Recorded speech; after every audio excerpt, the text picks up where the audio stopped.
Hello, good morning.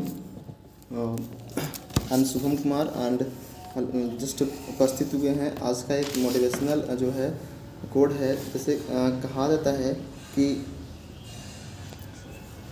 सफलता और बहाना कभी भी एक साथ नहीं चलता है। सफलता और बहाना कभी भी एक साथ नहीं चलता है। यदि आप सफल होना चाहते हैं तो बहाना बनाना भूल जाइए, और यदि आप बहाना बनाते हैं तो सफलता भूल जाइए। ठीक है। इसी के साथ में एक सवाल मेरे पास आया था कि क्योंकि इस समय अभी जो है 12th और इंटर के जो इंटर हो गए, और उसके बाद फिर जो मैट्रिक के बच्चे हैं वो अपना कैरियर का डिसीजन लेते हैं, प्लस में वो अपना जो है सब्जेक्ट का विषय का चुनाव करते हैं।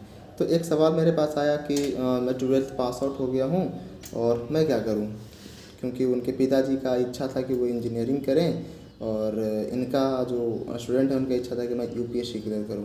ठीक है। एक्चुअली होता क्या है कि जो बच्चे होते हैं उनमें सपने बहुत बड़े देखते हैं, और देखना भी चाहिए सपना। ठीक है। तो मेरा कहना है कि आप यदि सपने देख रहे हैं तो आप देखिए, बिल्कुल सपना देखना चाहिए। सपना जब तक आप देखिएगा नहीं तब तक पूरा नहीं हो पाएगा। लेकिन सपना वो मत देखिए कि जो आप सोए हुए थे और काश सोए सोए सोच लिए कि काश हम यूपीएससी क्लियर कर लेते, डीएम बन जाते, आईएएस क्लियर कर लेते।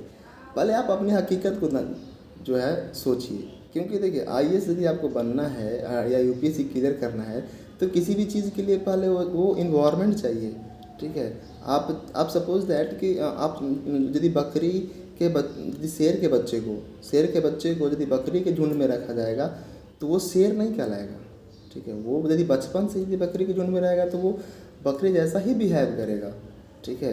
और यदि बकरी के बच्चों को शुरू से बचपन से ही शेर के झुंड में रखे तो वो शेर जैसा बिहेव करेगा। तो वही चीज़ है, यदि आपको यूपीएससी क्लियर करना है या आईएएस बनना है तो आपको उस इन्वायरमेंट में ढलना पड़ेगा, वैसा माहौल चाहिए।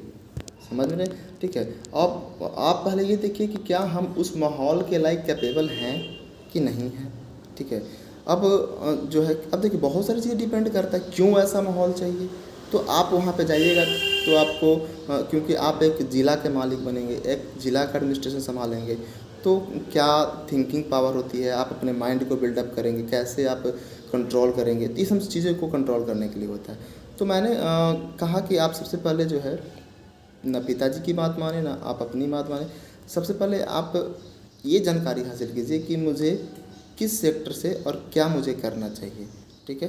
पहले अपने आप को टटोलिए कि मैं कैपेबल हूँ, क्योंकि यूपीएससी की आप यदि प्रिपरेशन करते हैं, ठीक है, तो यदि आप हार्डली, क्योंकि बहुत सारे लोग प्रिपरेशन में हैं, ऐसा बात नहीं है कि आप अकेले हैं। ठीक है। और आज के डेट में कोई भी कंपटीशन या कोई भी जॉब इतनी आसान नहीं है जितनी हम लोग उस माइंड में बैठे बैठे सोच लेते हैं कि चलो 2 साल पढ़ लेंगे या 1 साल पढ़ लेंगे, ये एनसीईआरटी सवाल पूछता है, ठीक है, पढ़ लेंगे और हो जाएगा।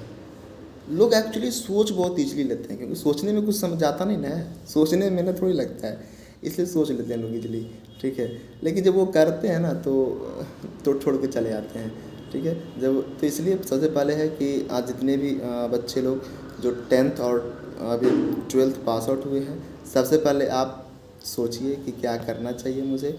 आप सबसे पहले सभी चीज़ों के बारे में जानकारी हासिल कीजिए कि यूपीएससी का कैरियर और उसका रास्ता क्या है। ठीक है। क्योंकि यदि आप सपोज दैट कि यदि मुझे पता होगा कि दिल्ली जाने के 4 रूट हैं, तो इस रूट पे कंकर रोड़ा जो है पत्थर ज़्यादा है, और मैं उतना सहन नहीं कर पाऊँगा रोड़ा पत्थर। ठीक है। और तो मैं उस रास्ते से नहीं जाऊँगा, दूसरे रास्ते से जाऊँगा। ठीक है। सपोज दैट, तो ये चीज़ें हैं। तो मुझे जानकारी पहले होगी तब तो, मुझे जानकारी नहीं है और मैंने उस रास्ते पे चल दिया। ठीक है। और आज तो जाने का अब नहीं जाएंगे, अब लौट चलो, और लगता है कि पूरा ऐसे ही कैरियर है, तो आप उस समय नर्वस हो जाइएगा। इसलिए सबसे पहले आप ये देखिए कि 12th यदि पास आउट ऑफ हो गए हैं तो आप सही डिसीजन में जो है, ग्रेजुएशन में यदि आप नाम लिखवाना चाहते हैं तो सही डिसीजन में ही कैरियर का चुनाव करें। ठीक है। कितने लोग जो हैं बस देखा देखी लोग ले रहे हैं आर्ट्स तो आर्ट्स ले लेते हैं। ठीक है। लोग साइंस ले रहे हैं साइंस ले लेते हैं। इंटर में साइंस पढ़े हैं, ठीक है, मैट्रिक में नंबर अच्छा है तो इंटर में साइंस ले लिए, ग्रेजुएशन में उनसे बोल दीजिए साइंस, तो नहीं साइंस नहीं लेंगे, जो है पढ़ करके और वो कंपटीशन की तैयारी करना है। ठीक है। वो वहाँ पे आर्ट्स ले लेते हैं, अधिकांश तरह चुनाव कर लेते हैं। क्यों? तो कंपटीशन कर रहे हैं ना, इसलिए आर्ट्स ले लिए हैं। तो आपने फिर इंटर क्यों लिया साइंस? ठीक है, तो सबसे पहले चीज़ ये है, उस चीज़ के बारे में सोचिए। और ऐसा नहीं है कि आप यदि ग्रेजुएशन साइंस से पढ़ते हैं तो उसमें आप कंपटीशन की तैयारी नहीं कर सकते हैं या उसकी कोई ज़रूरत नहीं, ये उपयोग नहीं होता है। तो बहुत सारे स्टूडेंट हैं जो उस पछताते हैं फिर बाद में। एक चीज़ और भी होता है कि आर्ट्स भी लेते हैं तो ऐसा ऐसा पेपर लेते हैं जो ईजी हो।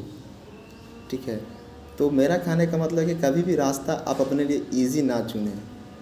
ठीक है, जो रास्ता डिफ़िकल्ट हो उस पे ही चलिएगा तो आप सक्सेस हो पाइएगा। ठीक है, क्योंकि जो है रास्ता जो इजी वाला होता है वो आपको लेजी बनाता है, आलसी बनाता है। और जो रास्ते मुश्किल के होते हैं, कठिन होते हैं, वो आपको मेहनती बनाता है और योग्य बनाता है, किसी के लायक योग्य बनाता है। इसलिए मेरा सजेशन है कि आप जो है पहले जानकारी हासिल करें सबसे पहले कि ग्रेजुएशन मुझे किस डायरेक्शन में करना चाहिए, मुझे किस दिशा में जाना चाहिए। उसके बाद जो है अपना कैरियर का चुनाव करें और उसके बाद उसमें एडमिशन लें और आगे पढ़ाई करें। ठीक है, पिताजी कह रहे हैं तो कहने से थोड़ी होगा। इंजीनियरिंग का क्या फील्ड है, ठीक है, तो सबसे पहले जानकारी लीजिए। तो इसी के साथ मैं ज़्यादा लंबा वीडियो नहीं बनाऊँगा। कैसा लगा ये बात बताइएगा, और बाकी जो भी सवाल होगा, जैसे सपोज़ दैट कि ग्रेजुएशन में क्या क्या विषय हैं, यदि आपको जानकारी ना हो, ठीक है, कि किस सब्जेक्ट से क्या हम बन सकते हैं आगे कैरियर में। ठीक है, और आगे मान लीजिए कि हम यूपीएससी की तैयारी करना चाहते हैं, मुझे क्या क्या करना चाहिए, क्लियर है, मुझे क्या सोचना चाहिए। एक्चुअली मैं ये जानकारी आप कहाँ से हासिल कीजिएगा, किससे पूछ के ही कीजिएगा कि चाहिए बताइए कि मैं ये बनना चाहता हूँ, क्या इसका है। ठीक है, मैं एसएससी की तैयारी करना चाहता हूँ, क्या इसका प्रोसीजर है, क्या क्राइटेरिया। तो जो पहले वो कर रहा है आप उसी से ना जानकारी हासिल कीजिएगा। ठीक है, तो आप पूछ सकते हैं। तो मेरा ये कहना था कि आप जो है यदि आपके मन में कोई सवाल होंगे तो आप वहाँ से पूछ सकते हैं, और आप कमेंट बॉक्स में पूछिएगा, और कैसा लगा ये जो है आप लाइक करके बताइएगा। Okay, thank you.